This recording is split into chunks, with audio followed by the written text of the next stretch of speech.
luck, yes. Now, Danny Miller has taken on some of the toughest storylines in soap as character Aaron Dingle. He's been through euthanasia abuse, mental health and countless fights, fires and accidents. Amid all that heartache, he's been caught up in a love story with the man Emmerdale viewers just love to hate, Robert Sugden. Before Danny joins us, let's take a look at Robron's roller coaster romance so far. Let's just take it slow, see what happens. Forget it.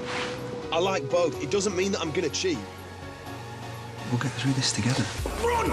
Ah! I love you. That affair, it was with me. I'm talking about this. So I can ask you to marry me. Aaron! Stop the car! 'Cause you're a sky, 'cause you're a sky full of stars. All that you've worked for is gone. I love you.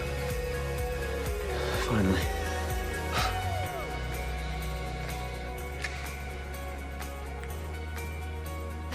Just so happy for you both.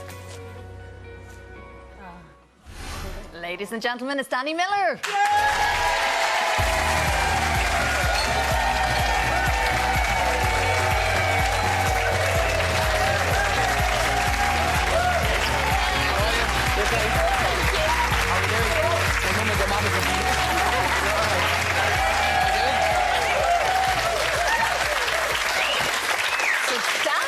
It just said, my mum will go mad if I don't kiss you all. Yeah. Oh, nice to see. Yeah, very well right. mannered. You must be exhausted with these storylines, Danny, seriously. Yeah, it's been an interesting couple of years, particularly obviously with the Robron storyline. So it's been something that's, you know, it's been dramatic, it's been quite deep and intense, but it's been amazing as well. You know, the response we've had has just been amazing. So yeah, we're overjoyed with it. With all the storylines you get, and you've had some really, really, really hard storylines over the years, how easy is it to leave that at work? Like when you get home, to switch off from that? I'd say it's definitely become harder with age. I think I've kind of attached myself to it a little bit more, maybe become a little bit more sentimental in a way, I guess. So it can be tough, but I think the good thing is I've got a great family around me, great friends who keep me grounded and kind of help me, you know, kind of forget the day's work, really. And that's what you need to do, is just kind of switch off from it. So it's a bit like being in a machine, though, isn't it? A sort of long-running serial like that. You know, people I know, we get them on the show all the time who sort of talk about every single day. You know, it's just, you're on it. Yeah. It must be absolutely exhausting. It can be, but I mean, you know, I think there's a lot of actors out there. I know a lot of them that are kind of dying to be in a position like this, where you kind of are that busy, you're kind of worrying. You know, kind of how you forget work and stuff. So, Is yeah, it but 6 days a week you do? it can be, yeah. It's usually Monday to Friday, but we do the odd Saturday here and there. So. Yeah, because I wanted to ask you, just because actually also he's your namesake in a way, but we're seeing in the papers at the minute that, you know, Danny Dyer from EastEnders is having a bit of a moment. He's been given some time off. Do you sort of identify with that sort of feeling of maybe burnout? I guess so, yeah. I mean, especially if you're coming from a drama or a film kind of shoot, where it is kind of a lot more relaxed. You're coming into a soap that's kind of intense, as I say, and it's, you know, it's 7 till 7. It's hard, so I can understand where Danny's coming from, particularly how busy he's been the last sort of 2 years. So. And what does it feel like when people come up to you on the street talking about how much your storylines have helped them in their lives? That must kind of... Yeah, amazing. And I mean, you know, you kind of mentioned the awards at the beginning, and that's, you know, that's a bonus in our job. But you know, I much prefer to kind of meet these people who've been through them, and you know, I've been lucky enough to meet so many different people who've been through so many different experiences that my character's been through, and that's what's hard to remember, is that it's my character, it's not me. So yeah, I was going to say, does that line blur sometimes? I mean, do you find yourself getting depressed when you're getting immersed in these storylines? Do you find yourself identifying with what's happening?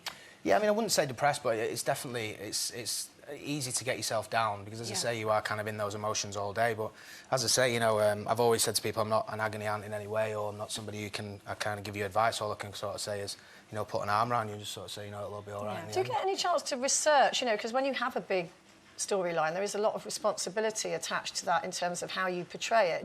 Do you get any chance to sort of go and meet people and research it, or is it just sort of from a gut instinct. Yeah, no, I mean, you get the chance to research, and we've got a research team who kind of look after everything that we do anyway, so they kind of research everything and pass it to us, and they'll give you as much or as little as you want. You know, it's kind of your involvement as well. Well, Dan, I know my mum being at the top of this list, but viewers are obsessed with this relationship with Aaron and Robert. My mum is just loving it, by the way. The big question is, of course, will they manage to get married? I know you'll probably not give too much away. We do have a little clip. This is from tonight's episode, I believe. Emmerdale tonight, 7 p.m, obviously. Have a look.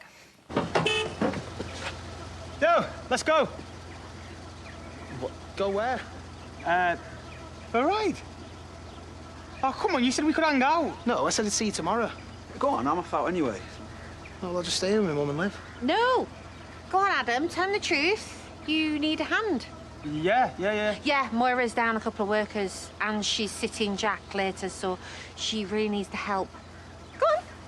Don't be Moira's hero, but make sure you are back in time for your dinner. Yeah, 2:30 sharp. Are you sure you can't ditch work? I swear I'm going to make it up to you. See you at dinner. And don't be late. Well, now there's something going on, isn't there? Gosh, it's not obvious, is it? But we're hoping for something quite big this evening, yeah? Yeah, well, I mean, I think it says in the press that the police turn up, so it's obviously Aaron's looking at a court case, so it's a kind of very much a case of who they're there for and why, and yeah, it's a big cliffhanger, so yeah. As we would expect, to be fair. It's absolutely, man. It's a soap, you know. So, but yeah, it's. There's rumours as well going around that you're going to leave. I know. My mum rang me and told me, which is amazing. Are you leaving? Are you leaving? I was like, no, I don't think so. They haven't told you. No. I mean, it's amazing. I think we all know what the media's like in England anyway. But You took a break for a little while, though, didn't you? Were you out of it for, what, a couple of years? yeah, I had about 22 months, I think it was, in total. I had off, and I went off and did little bits and bobs here and there, and then a new producer took over, and she was like, will you come back? And I was like, yeah, I'd love to, you know. Like, I'd never kind of left permanently. I wanted to sort of spread my wings a little bit and see what the world's like outside, exactly, yeah. I was maybe a bit too young, a bit naive, but I certainly He's older learned and some wiser stuff. now. That's it. 26. Yeah, 26. Been around the world now. That's old enough.